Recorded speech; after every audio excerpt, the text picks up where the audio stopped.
Assalamualaikum warahmatullahi wabarakatuh. Salam sejahtera untuk kita semua. Shalom, Om Swastiastu, Namo Buddhaya, salam kebajikan.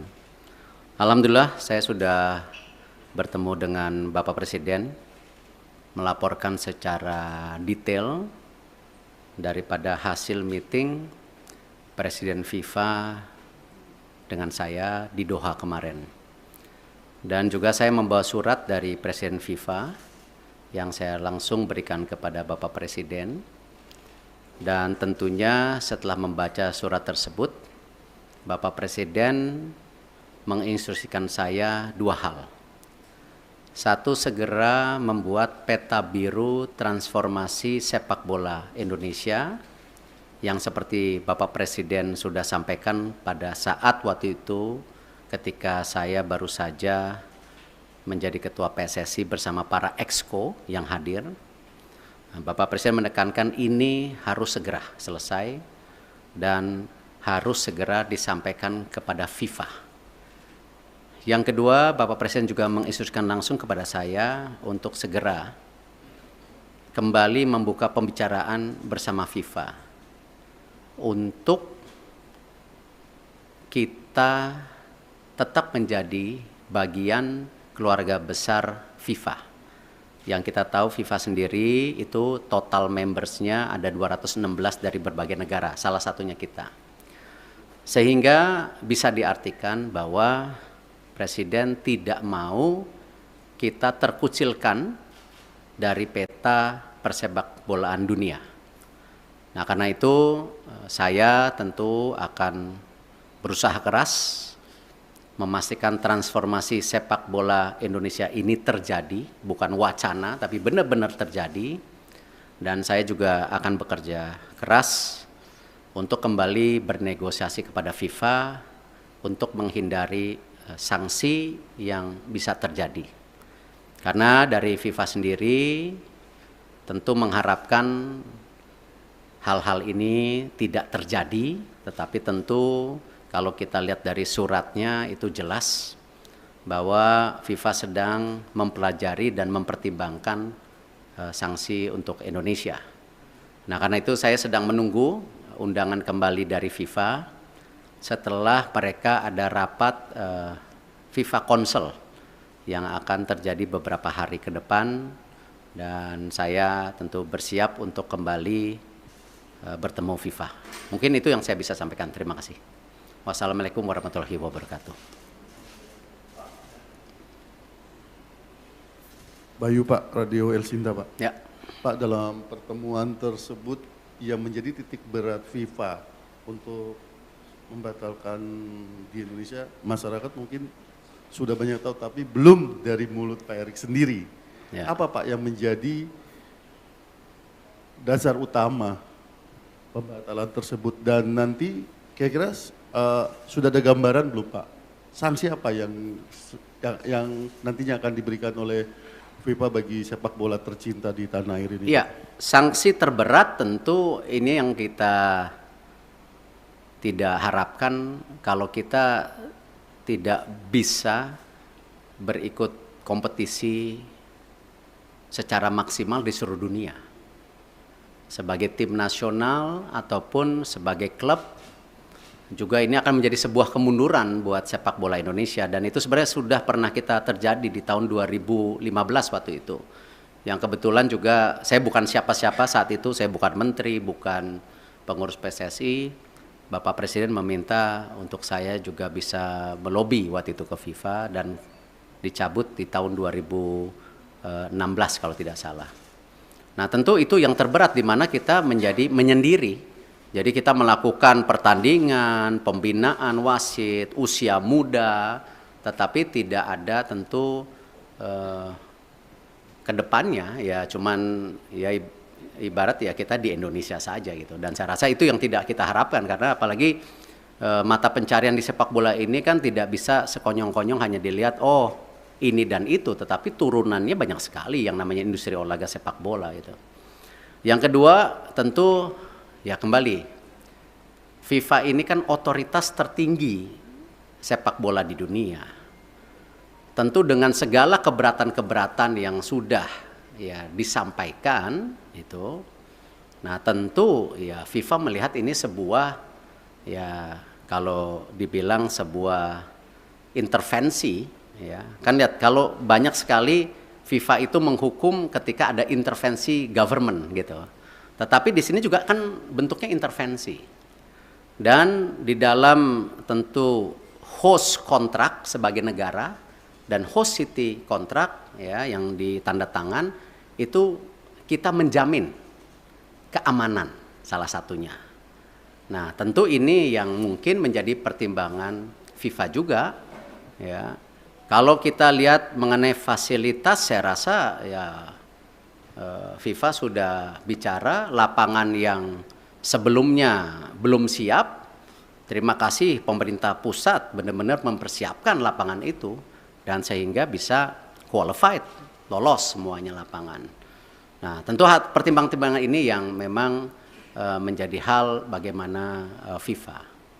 Khusus untuk sanksi tentu juga ada sanksi ringan ya seperti administrasi atau pergantian apa saya belum tahu lah. Cuman yang penting jangan yang sangat berat lah karena ini salah satu saya rasa saya nggak baca suratnya Presiden FIFA kepada Bapak Presiden, mungkin ya salah satunya Presiden FIFA mempertanyakan ini transformasi sepak bola Indonesia serius atau tidak. Makanya Presiden langsung menginstruksikan saya segera menyelesaikan peta biru sepak bola Indonesia untuk disampaikan di FIFA. Mungkin ada kaitannya dengan surat tersebut. Saya nggak dapat soalnya isi suratnya gitu.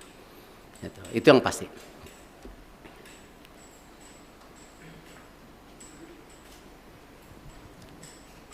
Terima kasih Pak.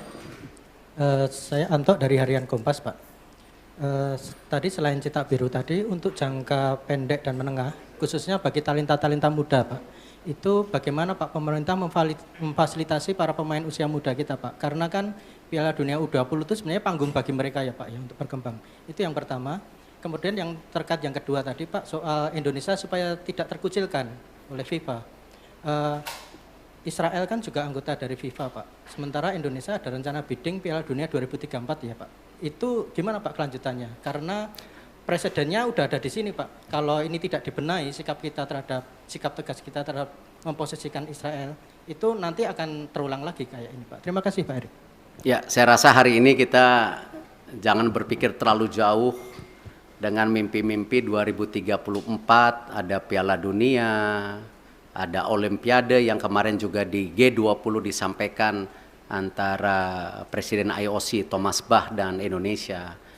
Saya rasa mungkin dengan berat hati ya kita bicara penyelesaian ini dulu. Karena itu sesuatu yang saya rasa belum menjadi sebuah hal yang prioritas hari ini. Gitu.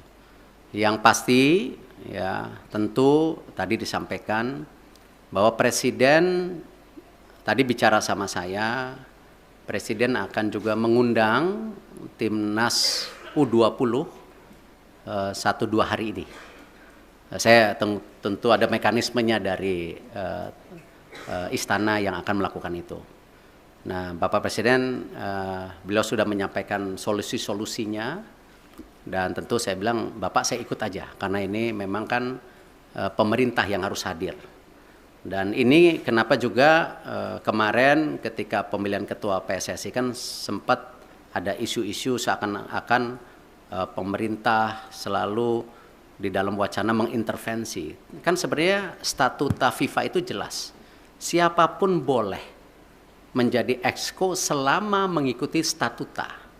Nah, ini jangan juga kita terbelenggung seakan-akan ketika ada tentu tokoh atau representatif dari pemerintah lalu itu melanggar statuta FIFA ya yang selalu diwacanakan government intervensi. Tidak. Nah, buktinya kita aman-aman saja gitu loh. Nah, inilah yang kenapa saya rasa pemeran pemerintah untuk pembangunan tim nasional, infrastruktur itu menjadi sangat penting. Tidak mungkin sebuah negara yang seperti Indonesia yang sedang ingin maju, masuk dalam kategori negara berkembang, lalu olahraga sendiri menjadi terpisahkan. Ya tidak mungkin karena ini bagian dari tadi bagaimana kita membentuk yang namanya dorongan supaya apa? Terciptanya olahraga yang baik gitu. Dan ini yang kenapa kita selaraskan semua program ini secara bersama-sama gitu. Terakhir ya. Selamat siang Pak Erik, Fajar dari Tempo.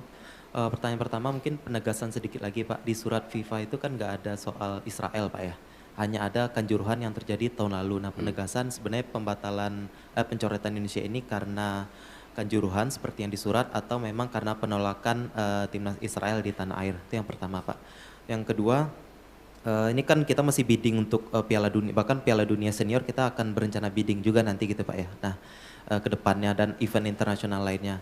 Sebagai Ketua PSSI, apakah Bapak bagaimana menyikapi dan rencana apakah akan melobi mungkin kelompok-kelompok Islam yang lain yang selama ini menolak Israel agar ketika kita bidding nanti hal-hal seperti ini tidak terjadi kembali Pak. Dan pertanyaan terakhir Pak, setelah Bapak kemarin ke Qatar itu kan di GBK Arena rame Pak ya, karangan bunga terima kasih Pak Erik gitu kan, yang dianggap memberikan keuntungan ke Bapak gitu. Apakah Bapak mengetahui atau seperti apa Pak karangan-karangan bunga yang di GBK Arena itu? Terima kasih. Ya kalau masalah karang bunga, waktu saya bersih-bersih Garuda juga dikirimin karangan bunga gitu. Tentu konteksnya itu ya bagian dari apresiasi. Tetapi kan kesuksesan sebuah event besar atau sebuah tentu organisasi besar bukan karena kerja individu. Ya itu karena sebuah kerja tim yang bersama. Ya saya rasa kita nggak bisa klaim-klaiman oh sukses ini karena titik-titik. Enggak, ini semua kerja tim. Nah karena itu kalau kita bicara mengenai event ke depan, tadi saya sudah sampaikan, kita fokus ke sanksi dulu hari ini. Ya, Bapak Presiden jelas, jangan sampai disanksi, segera selesaikan buku biru, rencana transformasi sepak bola. Bahkan kalau bisa, Bapak Presiden waktu itu sudah sampaikan sampai 2045, target kita apa sih? Sebagai negara yang ekonominya akan terus tumbuh, ya. Cita-citanya nomor 4, nomor 5 terbesar di dunia dengan jumlah penduduk yang 280 juta, 55% anak muda. Ini tujuannya apa transformasi ini? Apakah tetap jago kandang atau memang ada prestasi lainnya di luar negeri? Nah itulah yang kenapa Bapak Presiden mendorong ini sebagai bahan untuk bernegosiasi dengan FIFA. Supaya tadi sanksinya ada. Tetapi jangan yang terberat. Nah itu pun apa? Nggak tahu. Apakah administrasi, apakah apa, saya nggak tahu. Kita lihat. Tetapi jangan yang sama 2015 gitu. Kalau di surat FIFA pengertian saya, ya pengertian saya justru terbalik. Di situ FIFA bicara transformasi lagi. FIFA menyiapkan tim, ya menyiapkan tim untuk apa? Transformasi sepak bola. Salah satunya memang waktu Kanjuruhan itu kan isu standarisasi daripada keamanan. Itu. Nah, karena itu saya habis ini langsung akan telepon Pak Basuki. Ya, Pak Basuki waktu itu sudah paparan dengan Bapak Presiden. Sudah ada 22 stadium yang diaudit oleh Bapak Presiden. Ya, oleh pemerintah, oleh Bapak Presiden itu. Nah, di situ sudah ada kondisinya yang ringan, yang berat. Nah, ini harus distandarisasikan. Nah, kenapa juga ya FIFA mengecek lapangan yang 6 dipakai ini sesuai standar atau tidak juga karena itu. Jadi memang security and safety itu menjadi penting. Ya, dan kita sebagai host country juga security dan safety menjadi penting, tidak aja dalam kegiatan event seperti liga kita. Liga-liga kita kan isunya sama nanti ke depan. Bagaimana supporter bisa pulang ke rumah. Gitu. Nah ini yang harus kita bangun security dan safety. Dan saya rasa ini menjadi hal yang sangat kita harus standarisasikan. Yang namanya manajemen pertandingan, manajemen lapangan pertandingan, itu harus menjadi hal-hal standar. Kalau memang kita mau juga menjadi transformasi. Jadi itu yang saya bisa sampaikan. Terima kasih. Wassalamualaikum warahmatullahi wabarakatuh.